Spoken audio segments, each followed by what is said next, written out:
نحمده ونصلي ونسلم على رسوله الكريم اما بعد فاعوذ بالله من الشيطان الرجيم بسم الله الرحمن الرحيم فلا تدع مع الله إلها آخر فتكون من المعذبين پس نہ پکارا کر اللہ کے ساتھ کسی اور خدا کو ورنہ تو ہو جائے گا ان لوگوں میں سے جنہیں عذاب دیا گیا ہے۔ اس آیت کریمہ میں فرمایا کہ اللہ رب العالمین جو وحدہ لا شریک ہے اس کے ساتھ کسی غیر کو خدا سمجھ کر مت پکارو۔ اگر تم نے ایسا کیا تو تم عذاب میں مبتلا کر دیے جاؤ گے۔ علماء لکھتے ہیں کہ بظاہر خطاب اللہ نے اپنے محبوب سے فرمایا، لیکن سنانا اوروں کو ہے، بتانا امت کو ہے کہ اللہ رب العالمین تمہارا جو وحدہ لا شریک ہے، اگر اس کے ساتھ کسی کو بھی تم نے کسی غیر کو خدا سمجھ کر پکارا، ایک ہے پکارنا اور چیز ہے لیکن خدا سمجھ کر نہیں پکارا، تو یہاں پر یہ بات یاد رکھیے گا کہ کسی کو خدا سمجھ کر پکارا جائے تو یہ شرک ہوتا ہے۔ تو فرمایا کہ اگر تم نے ایسا کیا تو تم عذاب میں مبتلا کر دیے جاؤ گے۔ آگے اللہ تعالیٰ نے ارشاد فرمایا وَأَنذِرْ عَشِيرَتَكَ الْأَقْرَبِينَ، اور آپ ڈرایا کریں اپنے رشتہ داروں کو۔ نبی کریم صلی اللہ علیہ وسلم کی بخاری شریف میں حدیث پاک موجود ہے کہ جب یہ والی آیت کریمہ نازل ہوئی کہ وَأَنذِرْ عَشِيرَتَكَ الْأَقْرَبِينَ کہ آپ ڈرایا کریں اپنے قریبی رشتہ داروں کو، تو نبی اکرم صلی اللہ علیہ وسلم کوہ صفا کی پہاڑی پر حضور کھڑے ہو گئے کیونکہ اللہ کا حکم آ گیا، اور بلند آواز سے حضور نے پکارا یا بنی فہر یا بنی عدی، جتنے قریش کے قبائل تھے ان سب کا نام لے لے کر حضور نے بلایا، یہاں تک کہ قریش کے تمام قبائل جب جمع ہو گئے اور جو خود نہ آ سکا تو اس نے کسی آدمی کو بھیج دیا کہ کوئی اہم بات ہوگی تو وہ بات سن کر آ جائے اور اسے بتا دے۔ جب سب اکٹھے ہو گئے، حضور کوہ صفا کے پہاڑ پر کھڑے ہیں اور نبی اکرم صلی اللہ علیہ وسلم نے ان تمام قبائل کو لوگوں سے فرمایا اگر میں تمہیں یہ بتاؤں کہ اس وادی میں سواروں کا دستہ ہے جو تم پر سب خون مارنا چاہتا ہے تو کیا تم میری بات مانو گے؟ یعنی اس وادی میں تمہارا کوئی دشمن ہے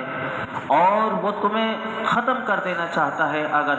کیا میں یہ بات کہوں تو تم میری بات مانو گے؟ اب دیکھیے کہ یہ ہے امانت کہ وہ کتنا حضور کو سچا سمجھتے تھے۔ پہلے حضور نے اپنی سچائی کی انہی سے دلیل لی اور ان سے صداقت لی تو سب نے یک زبان ہو کر جواب دیا کہ ہم آپ کی بات ضرور مانیں گے، کیونکہ ہم نے آپ کو آج تک غلط بیانی کرتے ہوئے نہیں سنا۔ نبی اکرم صلی اللہ علیہ وسلم نے یہ ارشاد فرمانے کے بعد ان سے فرمایا کہ میں تمہیں عذاب شدید کے آنے سے پہلے متنبہ کر رہا ہوں کہ تم لوگ کفر اور شرک سے باز آ جاؤ اور اللہ رب العالمین کو وحدہ لا شریک مان لو، ورنہ تمہیں برباد کر دیا جائے گا۔ اب اسی قریش کے قبائل میں حضور کا وہ چچا بھی تھا، وہ گستاخ ابو لہب، جب اس نے یہ گفتگو سنی تو کسی نے تو آگے سے کچھ جواب نہیں دیا، لیکن اس نے گستاخی کرتے ہوئے کیا کہا؟ اللہ اکبر! اس نے کہا تبا لک سائر الیوم الہذا جمعتنا، کہ تمہیں فرمانے لگا، حضور کی توہین کرنے لگا، معاذ اللہ کہنے لگا کہ تمہارا سارا دن خرابی ہو کہ کیا تو نے اس لیے ہمیں جمع کیا؟ تو میرے آقا علیہ الصلوۃ والسلام اس وقت خاموش رہے۔ اسی وقت اللہ نے سورہ لہب کو نازل کر دیا اور فرمایا تبت یدا ابی لہب وتب، فرمایا کہ ٹوٹ جائیں ابو لہب کے دونوں ہاتھ۔ اس نے انگلی کیسے میرے محبوب کی طرف اٹھائی، یعنی اس نے انگلی اٹھا کر حضور کیونکہ اللہ کا حکم تھا کہ وَأَنذِرْ عَشِيرَتَكَ الْأَقْرَبِينَ کہ آپ ڈرائیں اپنے قریبی رشتہ داروں کو، انہیں اللہ کا خوف دلائیں۔ حضور نے وہی کام کیا، لیکن اس نے توہین کی گستاخی کی انگلی اٹھائی، اللہ نے پوری صورت نازل کر دی اور فرمایا کہ میرے محبوب کی طرف تو نے اشارہ کیا، تو خود بھی تباہ ہو، تیرے دونوں ہاتھ بھی تباہ ہو جائیں، اور جو تو نے جمع کیا ہے وہ تیرا مال، تیری اولاد تیرے کوئی کام نہ آئے۔ اور اسی طرح ابو لہب کی جو بیوی تھی وہ بھی حضور کے لیے کانٹے چن چن کر لاتی تھی، اور وہ جو کانٹے کا گھٹا بنا کر لاتی تھی اسی کا پھندا اللہ رب العالمین نے اس کے گلے کا بنا دیا۔ تو یہ پوری سورہ لہب اللہ نے نازل کی، تو یہاں پر وہی بات بتائی گئی اس آیت کریمہ میں۔ اب آگے سنیے، فرمایا وَاخْفِضْ جَنَاحَكَ لِمَنِ اتَّبَعَكَ مِنَ الْمُؤْمِنِينَ، آپ نیچے کیا کیجیے اپنے پروں کو ان لوگوں کے لیے جو آپ کی پیروی کرتے ہیں اہل ایمان سے۔ اللہ اکبر! اب دیکھیے کیا انداز ہے، اللہ رب العالمین نے فرمایا محبوب اہل ایمان جو ہیں، جنہوں نے کلمہ پڑھ لیا، اب ان کے ساتھ آپ کا رویہ کیسا ہونا چاہیے؟ آپ کا رویہ کریمانہ، مشفقانہ، ایسا سلوک آپ نے اہل ایمان سے کرنا ہے، اور ان مسلمانوں سے، ان ایمان والوں سے تواضع سے پیش آئیے اور نرمی کا برتاؤ کیجیے۔ اللہ اکبر! مفسرین کہتے ہیں سچ تو یہ ہے کہ اگر حضور مقام محبوبیت کی رفتوں میں ہی پرواز رہتے تو یہ جو خاک نشین ہم جیسے جو تھے دنیا میں، جو خاک پر رہنے والے ہیں، تو پھر حضور کا دامن رحمت کا سہارا ہمیں کیسے ملتا، اور حضور کا جو چشمہ فیض سے ہم اپنی پیاس کو کیسے بجھاتے۔ تو یہ اللہ رب العالمین نے حضور کے غلاموں پر کرم کیا کہ محبوب آپ اپنے پروں کو نیچے کیجئے تاکہ آپ کی جو چادر رحمت للعالمین کا یہ جو سایہ ہے آپ کے غلاموں پر پڑے، اور فرمایا کہ راعی اپنے ریوڑ کے کمزور اور لاغر بکریوں کو پیچھے چھوڑ کر نہیں چلتا، اسی طرح تیز رفتار اگر قائد ہو تو وہ قائد اپنے پیچھے آنے والے ضعیف اور سست ساتھیوں کا بھی لحاظ رکھتا ہے۔ تو یہی بات اللہ رب العالمین نے اپنے محبوب سے فرمائی۔ آگے سنیے، آگے حضور نے جو اللہ تعالیٰ نے اپنے محبوب سے فرمایا فَإِنْ عَصَوْكَ فَقُلْ إِنِّي بَرِيءٌ مِّمَّا تَعْمَلُونَ، پھر اگر وہ نافرمانی کریں تو آپ فرما دیں میں بری و ذمہ ہوں ان کاموں سے جو تم کیا کرتے ہو۔ کہ اللہ تعالیٰ نے فرمایا محبوب آپ ان نافرمانوں سے کہہ دیں کہ میں تمہارے ان اعمال سے بیزار ہوں اور انہیں پسندیدگی کی نگاہ سے نہیں دیکھتا۔ اور یہاں پر علامہ آلوسی رحمۃ اللہ علیہ نے اس آیت کریمہ میں ایک باریک نقطہ نکال کر ہمیں سمجھایا۔ اب دیکھیے مفسرین کس گہرائی میں جاتے ہیں، وہ کہتے ہیں کہ اللہ تعالیٰ نے یہ کہنے کا حکم اپنے محبوب کو دیا کہ انی بریء مما تعملون، کہ میں تمہارے اعمال سے، اگر تم نافرمانی والے کام کرو اللہ کی تو میں تمہارے اعمال سے بری و ذمہ ہوں۔ آپ فرماتے ہیں اللہ نے یہ حکم اپنے محبوب کو نہیں دیا کہ فقل انی بریء منکم، کہ میں تم سے بری و ذمہ ہوں۔ اگر حضور یہ کہتے تھے نا کہ میں تم سے بری و ذمہ ہوں تو کہتے ہیں پھر روز محشر میں گناہ گاروں کی شفاعت پھر کون کرتا۔ دیکھیے کیا نقطہ نکال کر لائے، فرمایا کہ یہ نہیں فرمایا کہ انی بریء منکم، کہ میں تم سے بری و ذمہ ہوں اگر تم نافرمان ہو، اور فرمایا میں تمہارے اعمال جو تم نافرمانی والے کرو گے میں اسے پسند نہیں کرتا۔ لیکن حضور نے یہ نہیں فرمایا کہ میں تم سے بری و ذمہ ہوں کہ میں تمہیں پسند نہیں کرتا، یعنی پھر کل محشر کے میدان کے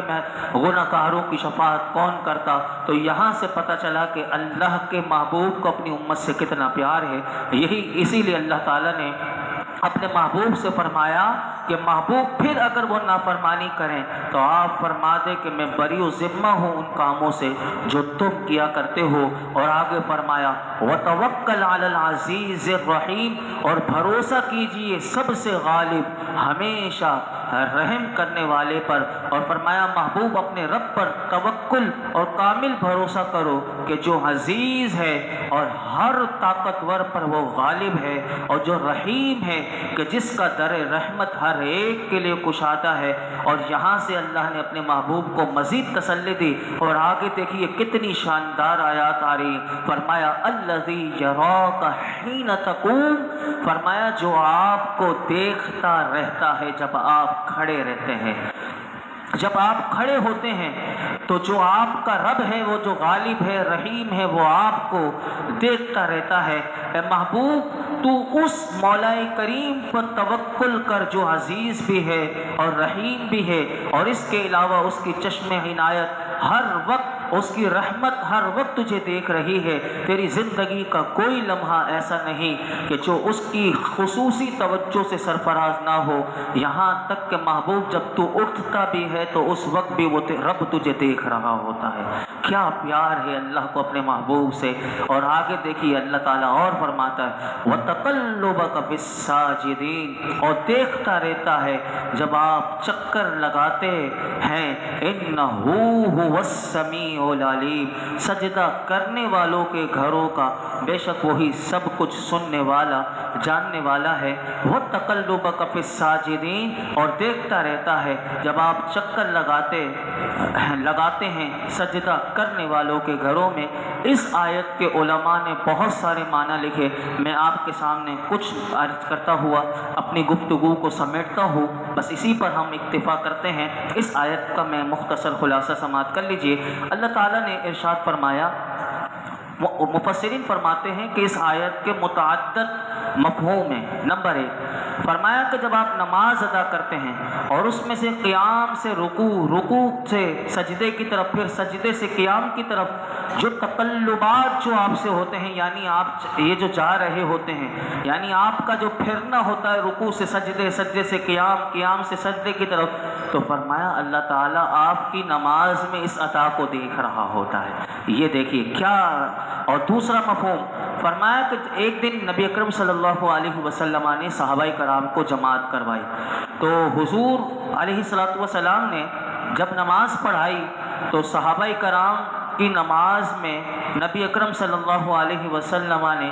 جماعت کرانے کے بعد نبی اکرم صلی اللہ علیہ وسلم نے بعض صحابہ کرام کو نماز کی حالت میں دیکھا، کیونکہ ایک حدیث پاک میں آتا ہے حضور نے فرمایا جیسے میں آگے دیکھتا ہوں ویسے میں پیچھے بھی دیکھتا ہوں۔ تو یہی بات، اب صحابہ کرام کو نماز میں کیا دیکھا تھا؟ تو مفسرین کہتے ہیں حضور نے دیکھا تھا کہ بعض صحابہ رکوع سجود میں حضور سے پہلے چلے گئے، تو نماز سے فراغت کے بعد نبی اکرم صلی اللہ علیہ وسلم نے انہیں ایسا کرنے سے منع فرمایا، اور انہیں بتایا کہ تم یہ نہ سمجھو کہ جب میں قبلہ رو کھڑا ہوں تو تمہاری حرکات اور سکنات سے بے خبر ہوتا ہوں۔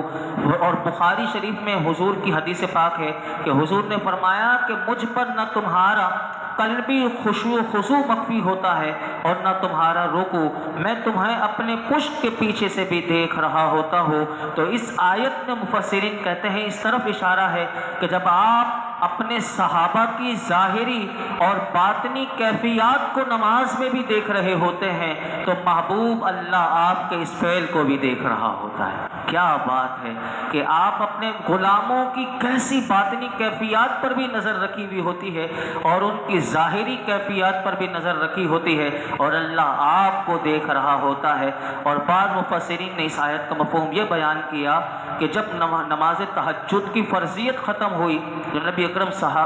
کیونکہ جس وقت نمازیں فرض نہیں ہوتی اس وقت تہجد حضور بھی پڑھا کرتے تھے اور صحابہ بھی پڑھا کرتے تھے، لیکن پھر صحابہ کے لیے تہجد کی فرضیت ختم ہو گئی تو اب اللہ تعالیٰ نے، مفسرین کہتے ہیں کہ پھر حضور دیکھنے کے لیے کہ تہجد میں سحری کے وقت نبی اکرم صلی اللہ علیہ وسلم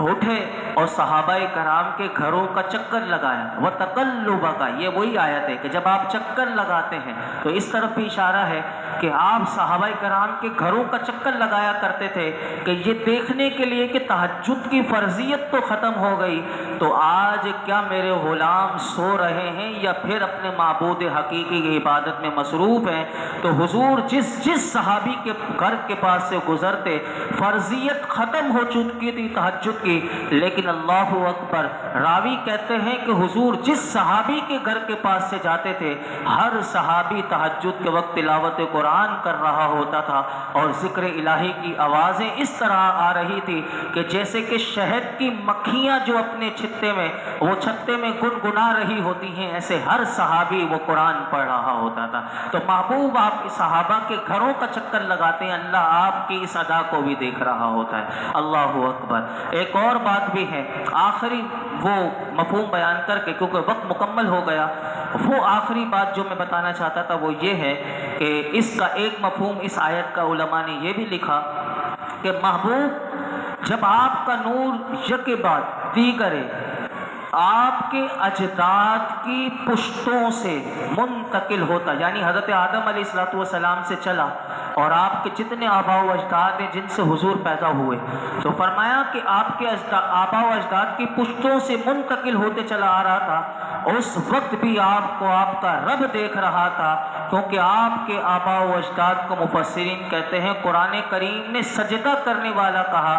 اس لیے علماء نے اس آیت سے حضور کے والدین کریمین کے مومن ہونے پر استدلال کیا کہ حضور کے سارے آباء و اجداد وہ سجدہ کرنے والوں میں سے تھے اور حضور انہی کی پشتوں میں تھے، تو اللہ آپ کو اس وقت بھی دیکھ رہا تھا کہ جب آپ اپنے آباء و اجداد کی پشتوں میں سے منتقل ہوتے ہوئے آ رہے تھے۔ تو یہاں پر یہی بات بتائی گئی اور حضور نے بھی خود اس بات کو کھولا، اور اس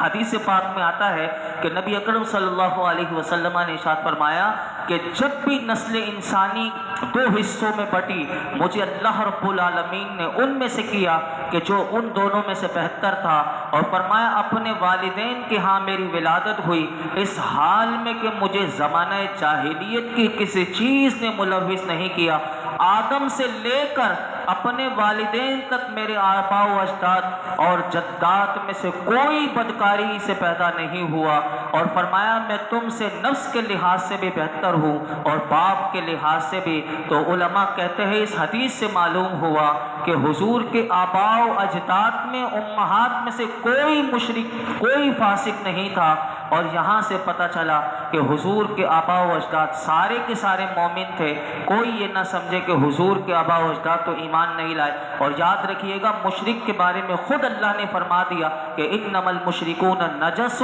کہ مشرک نجس ہوتے ہیں، اور اللہ تعالیٰ نے خود بتا دیا کہ آپ کے آباء و اجداد نے، اور حضور نے خود بتا دیا کہ میرے آباء و اجداد میں سے کوئی ایسا نہیں تھا کہ جو مشرک ہو اور جو فاسق ہو۔ تو یہاں سے یہ بات بھی پتہ چل گئی کہ حضور کے والدین کریمین جو تھے وہ مومن تھے۔ اللہ رب العالمین ہم سب کو قرآن حکیم کا فیضان عطا فرمائے۔ الحمدللہ رب العالمین،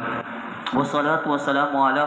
سید الانبیاء والمرسلین وعلی آلہ واصحابہ اجمعین۔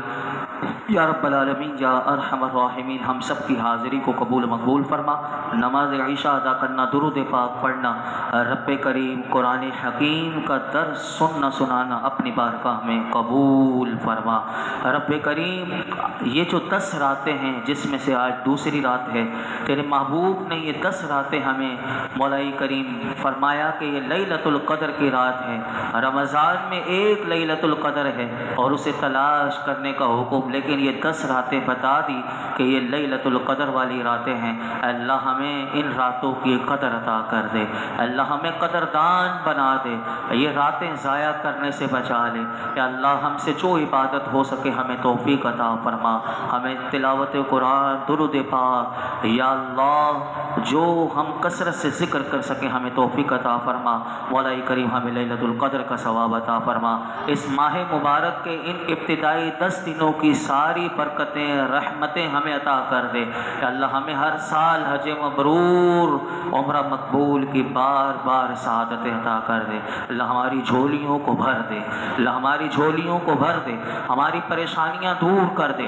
ہماری بیماریاں دور کر دے، ہمارے رزق دسترخوان کو وسیع کر دے، ہمیں اپنا فضل و کرم عطا کر دے، اپنی رحمت کے دروازے ہم پر کھول دے، ہمیں حقیقی نیک پرہیزگار متقی بنا دے، اپنی پسند کا بندہ بنا دے، اپنی محبوب کی پسند کا بندہ بنا دے۔ اللہ ہمارے اندر جتنی برائیاں ہیں دور کر دے، دور کر دے، ہمیں گناہوں سے پاک کر دے۔ وصلی اللہ تعالی علی خیر خلقہ محمد وعلی آلہ وصحبہ اجمعین۔